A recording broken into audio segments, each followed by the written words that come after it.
Hello student, इस part में हम लोग सीखने वाले हैं मॉलिक्यूलरिटी ऑफ रिएक्शन या बोल सकते हैं अभिक्रिया की आणविकता। अब ये अभिक्रिया की आणविकता क्या होती है इस पर हम लोग बात कर लेंगे। इससे पहले कि हमारा कंप्लीट वीडियो हो चुका है, कंप्लीट पार्ट हो चुका है इस लेसन का, जिसमें हमने आपको बताया था कि अभिक्रिया की कोट क्या होती है, शून्य कोटि अभिक्रिया, उसका डेफिनेशन, डेरिवेशन और आधायु। ठीक है, इस अगर फर्स्ट सेकेंड थर्ड तीनों का ही हमने कंप्लीट किया है और लास्ट में हमने एंड कोड का भी कंप्लीट किया था। और आज का हमारा टॉपिक है अभिक्रिया की आणविकता। तो आज हम लोग बात करते हैं कि अभिक्रिया की आणविकता क्या होती है। तो गाइस, अभिक्रिया की आणविकता को आप ऐसे समझ सकते हैं कि किसी रासायनिक अभिक्रिया में जितने प्रारंभिक अणु आपके भाग लेते हैं उस अभिक्रिया की उतनी ही आणविकता होती है। ठीक, जैसे मान लीजिए कोई अभिक्रिया है, जैसे मान लीजिए उसमें अगर एक अणु ने भाग लिया है, ठीक, एक अणु ने भाग लिया है तो इसकी आणविकता कितनी हो जाएगी, एक हो जाएगी। अगर कोई अभिक्रिया है जिसमें से दो अणुओं ने भाग लिया है तो उसकी आणविकता कितनी हो जाएगी, दो हो जाएगी। तो बस आपकी यही डिफिनेशन हो जाएगी। क्या डिफिनेशन होगी, किसी रासायनिक अभिक्रिया में जितने भी अणु भाग लेते हैं वह उसकी क्या हो जाती है, अभिक्रिया की आणविकता हो जाती है। ठीक, तो उदाहरण के लिए जो अभिक्रिया होती है इसको इरेज कर देते हैं। डेफिनेशन आप लोग समझ गए होंगे। किसी रासायनिक अभिक्रिया में जितने अणु भाग ले रहे हैं वो सब आपके क्या हो जाएंगे, आणविकता हो जाएगी। यानी कि जितने अणु लेंगे, यानी कि एक अणु लेगा तो एक आणविकता, दो होगी तो दो आणविकता। इसलिए कुछ एग्जांपल लेते हैं। जैसे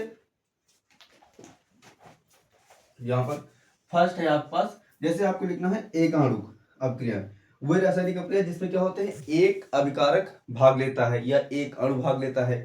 ठीक, तो ऐसी एक रिएक्शन है आपके पास NH4NO2।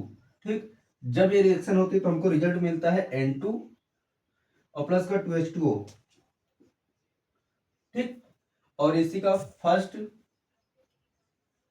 का एक फिर से एग्जांपल इसे आप लिखते हैं हाइड्रोजन पराक्साइड साइड बोल देते हैं इसे।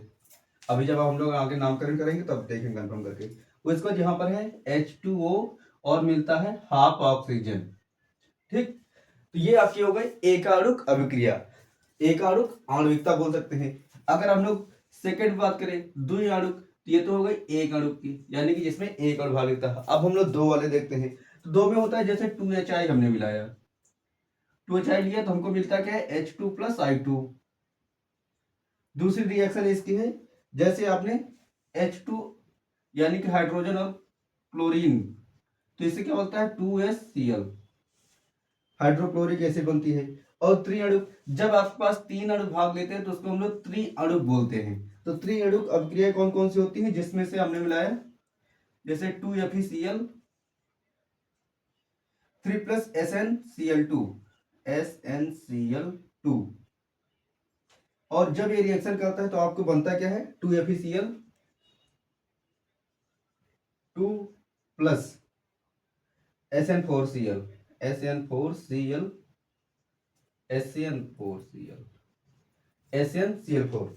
ये आपको रिजल्ट में मिलता है।